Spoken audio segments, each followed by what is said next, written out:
D'abord, l'idée de communiquer, c'est une idée qui vise un but. On communique pour quoi faire? Dans la pensée occidentale, la communication a été organisée comme étant un objet abstrait. Tout le monde peut parler, tout le monde peut dire ce qu'il veut, tout le monde peut être visible. Dans la pensée africaine, c'est ceux qui ont le droit à la parole qui parlent. Donc l'image a pour objectif non pas de parler pour parler ou bien de montrer pour montrer, mais vise à corriger l'état mental d'une société, l'état de conscience d'une société.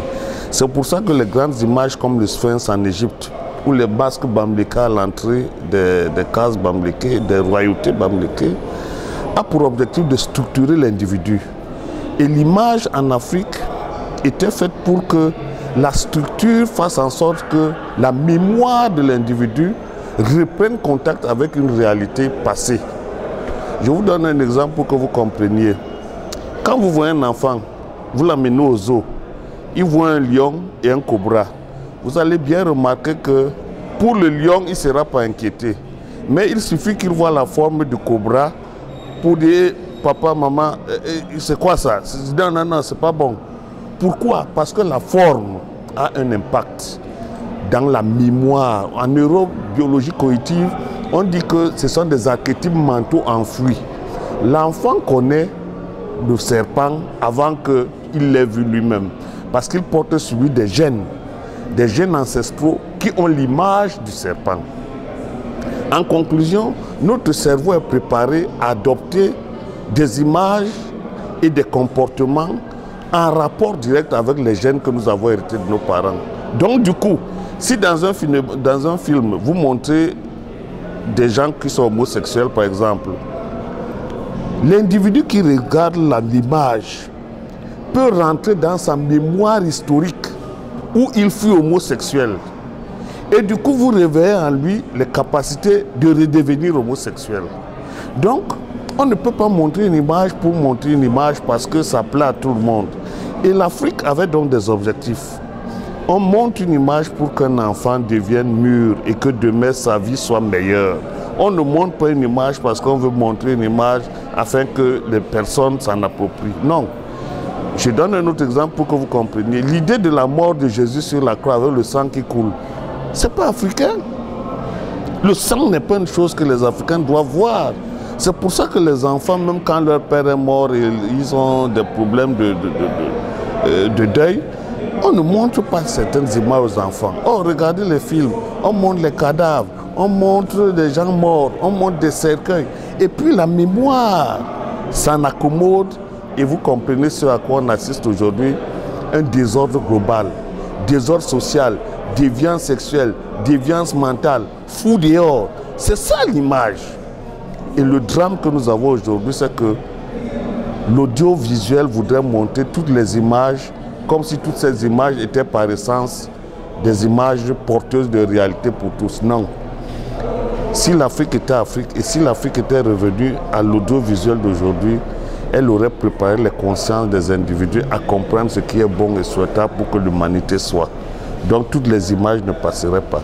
Je n'ai pas suivi de près toutes les péripéties de l'incident, mais il semble qu'il y a eu des wagons qui sont tombés. J'ai vu moi aussi avec des corps un peu partout. L'Afrique ancestrale ne montrait pas aux enfants et à n'importe qui les images odieuses, parce que les images restent dans l'esprit. Les images peuvent être même dangereuses en psychologie. C'est pour ça que vous voyez quand il y a ce genre d'événement, on vient avec les psychologues pour que les psychologues essaient de sortir les gens des traumas. Dans l'Afrique ancestrale, ça ne sert à rien les psychologues. Ils viennent même faire quoi? Ils parlent même de quoi? Dans l'Afrique ancestrale, le rituel suffisait à remettre les choses en marche. On remonte aux enfants et aux parents qui sont là comment l'Afrique réussissait à traiter ce genre de problème. Et du coup, les gens qui avaient des traumas n'ont plus les traumas. On n'a pas besoin de spécialistes en psychologie, en psychiatrie pour venir faire le... Ça, c'est le modèle occidental. Le rituel, pourquoi le rituel en Afrique suffisait? Parce que c'était un rituel de catharsis. Et puis directement, on vous guérit l'esprit parce que les ritualistes vous montrent comment un événement comme celui-là désordonné peut être transféré dans le domaine de la remise en ordre de la société de la beauté. Donc, c'est très différent ces approches. Les Africains ne seraient pas allés chercher les psychologues, etc. Il suffisait que simplement les gens s'asseyent dans le village, on refasse le point, on regarde les familles où les gens sont morts, on les réconforte, on fait un rituel et puis tout revient à la normale. Mais là maintenant ça va dans tous les sens, on ne peut pas s'en sortir avec les psychologies venues d'ailleurs avec les prétentions de traiter des traumas qui datent de beaucoup de... Ce sont les archétypes mentaux, on est dans les archétypes mentaux. C'est-à-dire que le cerveau sédimente un certain nombre d'images telles qu'il ne s'en sort plus tant que les images ne sont pas enrayées de son esprit. Parce que le cerveau enregistre les stimuli. Ces stimuli travaillent dans ce qu'on appelle la théorie du risque. Exactement comme vous avez un numéro de téléphone. Si on vous donne 10 numéros de téléphone, vous retenez rapidement un numéro de téléphone pour une raison qui est la vôtre. Peut-être que c'est le téléphone d'une femme que vous aimez ou d'un ami cher. Les autres numéros, vous ne les retenez pas. Il en est de même des images. Les images qui sont traumatisantes réveillent chez les enfants et chez certaines personnes le goût du sang. C'est pour ça que vous regardez par exemple Boko Haram. Ils vous montrent des têtes coupées. Mais les têtes coupées ont pour but de faire quoi? De réveiller ceux qui ont avec les aptitudes mentales passées dans leur vie, de retrouver les marques de ces aptitudes afin de redevenir opératoires. Donc l'image opère. Quand vous avez vu une tête coupée, si vous avez été de ceux qui coupaient les têtes, cela vous revient à la mémoire comme étant lors de la vérité. Et du coup, la personne qui est porteuse de cette vérité vous commande d'aller refaire le même mal et vous le faites. Donc, c'est un problème extrêmement sérieux, la neurobiologie du cerveau. Or, on traite les images aujourd'hui comme si c'était des choses gratuites, etc. Je fais la théorie de la communication africaine. Je montre les axes majeurs par lesquels cette théorie fonctionne. Parce qu'elle ne fonctionne pas simplement dans le visible. La théorie de la communication africaine fonctionne dans l'invisible, ce que Femme Dongo appelle la cryptocommunication. Parce que le modèle africain ne travaille pas simplement le visible, mais il travaille aussi l'invisible.